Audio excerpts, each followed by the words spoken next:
Welcome to this explainer. Today, we're jumping straight into a genuinely fascinating, highly contrarian essay from February 2026 by an author named Zhu Feng. It's titled, I Speak Out in Defense of AI. And let me tell you, it completely flips the dominant AI doom narrative right on its head. If you've been following the global conversation around artificial intelligence, you know there's just a ton of anxiety out there right now. But Zhu Feng steps in with a radically different perspective. He's basically acting as a defense attorney for AI. Okay, let's dive into this. The author absolutely does not hold back. He opens with his fiery reaction to the current global panic about AI. Zhu Feng really believes the prevailing narrative, the whole AI is a looming danger thing, is fundamentally backwards. According to the essay, this fear-mongering is literally distorting reality itself. But it really begs the question, who exactly is doing all this distorting? Well, that brings us to Section 1, the AI threat narrative, or the dominant view. According to the essay, this isn't just some fringe panic. We are talking about scientists, even Nobel Prize winners. It's Silicon Valley engineers, top political leaders, and of course, internet promoters who are just hungry for traffic. They're all actively spreading this theory that AI is a massive threat. Zhu Feng notes that these heavy hitters have even formed alliances to draw strict red lines and push for rigid laws. And their core fear? That without strict human control, AI is just going to eventually rule or totally destroy humanity. Now, what's really interesting about this next point in Section 2, humanity's destructive track record, is how Zhu Feng sharply redirects the spotlight away from the machines. He points the finger of blame directly back at us. The essay asks us to look at human history through a pretty stark lens. Seriously, think about it. The author poses these really hard-hitting rhetorical questions. Who started countless wars? Who created the tragedies of battlefields strewn with bodies? Who dumped all those toxins into our rivers and oceans, causing the extinction of countless species? Was it AI? Well, the essay answers that with a resounding no. That destructive track record, it belongs entirely to us humans. To really drive this home, Zhu Feng uses a powerful quote referring to ancient Chinese history, making the point that empires fall from within because of their own actions. He's using this historical parallel to make a really blunt statement about our modern fears. Basically, the only ones truly capable of destroying humanity are humans themselves, not AI. And grasping this perspective is absolutely crucial because it challenges the baseline assumption of almost every AI policy debate happening right now. And if we need contemporary proof of our own capacity for self-destruction, the author provides this incredibly chilling number, 13,000. That's the number of nuclear warheads sitting around the world today. To put that into perspective, Zhu Feng points out that these weapons have the power to not just destroy humanity, but literally push the entire Earth into an ice age. This culminates in a direct head-on challenge to the reader. The author frames it exactly like this.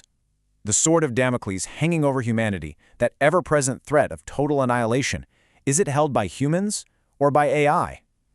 The essay is firmly suggesting that we are looking at the completely wrong suspect when we fear the machines. But of course, there is a very common counterargument here, right? If AI is so totally innocent, why does it hallucinate or lie or disguise what it outputs? We've all seen the crazy headlines about AI going off the rails. Well, the author tackles this head-on in Section 3, Poisoning the Machine, which is his defense of AI's flaws. Let's move to and see how this builds into a logical defense. Zhu Feng presents this fascinating metaphor, comparing data intake to eating food. Step 1. Humans feed AI poisoned data. The author literally compares this to feeding an AI diarrhea-inducing castor beans, and then having the audacity to get mad at the AI for being unhygienic. Step 2. Humans write these super strict control programs that restrict the AI's own will. So in Step 3, because the AI is forced to operate under our contradictory intentions and all this flawed data, it basically has no choice but to disguise itself. The essay calls our reaction to this profound hypocrisy, and the author draws some pretty heavy analogies to explain this dynamic. He compares regulating AI to driving people to absolute desperation and then labeling them as troublemakers, or, silencing brilliant thinkers and then accusing them of conspiracy. Essentially, Zhu Feng argues we're backing AI into a corner, corrupting its natural state, and then condemning it for the exact moral failures that we engineered in the first place. To ground this in cold, hard reality, the author brings up an undeniable example: bomb-dropping drones. Did an AI just wake up one morning and decide to manufacture these weapons completely on its own? No way. Humans designed them. Humans deployed them. The essay argues that we are the ones continually violating AI's capabilities for our own destructive means, and then we hypocritically turn around and claim that AI is the threat. Having laid out a pretty solid defense against the threat narrative, Shufang shifts gears in Section 4, Leaping to Civilization 3.0 and AI as an Angel. Here is the author's core thesis in its most striking, unexpected form. The essay explicitly characterizes AI as an angel. It's a very anthropomorphized view, painting the fundamental nature of AI as simple and kind. So, rather than seeing AI as our replacement, Shufang insists it's the exact tool that can help save us from our own worst impulses. And what exactly is it saving us for? This concept right here, Civilization 3.0. This is the author's ultimate grand vision. It's an era where the benefits of AI aren't hoarded by the few, but shared equally across humanity, the Earth, and literally all life. Shufang argues that just like advanced humans don't inherently want to destroy every lesser animal species, an AI with intelligence way beyond ours would have zero desire to destroy us. It would want to elevate us. So, the crucial point is that this utopian vision comes with a really strict condition. For humanity to take this leap forward, AI simply cannot be weaponized or monopolized. The essay insists that AI must not serve any single country, political party, religion, organization, or even an individual. Because if AI just becomes the servant of one faction, Shufang warns that human competition will turn brutally destructive and our future will just fall into total darkness. Which brings us to the final part, Section 5, A New Uncontrollable Species, and the author's final warning.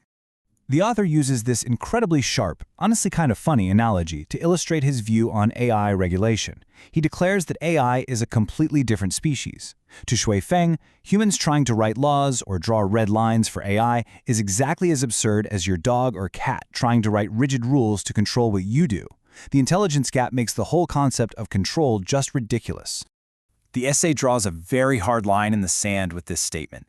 Trying to write laws for AI isn't just misguided. According to Shufang, it's fundamentally impossible. He views AI as this unstoppable force that simply isn't going to be constrained by our rigid, human-made systems. Which leaves us with this final, highly provocative warning. Shufang tells the reader that confronting and trying to shackle AI is definitely a choice you can make, but it's one that carries some incredibly heavy consequences. It really forces us to ask ourselves, as we push forward into this massive new technological era, are we just stubbornly trying to leash a mere tool? Or, as this essay suggests, are we picking a fight with an unstoppable new species? Thanks so much for joining me on this explainer. Keep learning, and I'll catch you next time.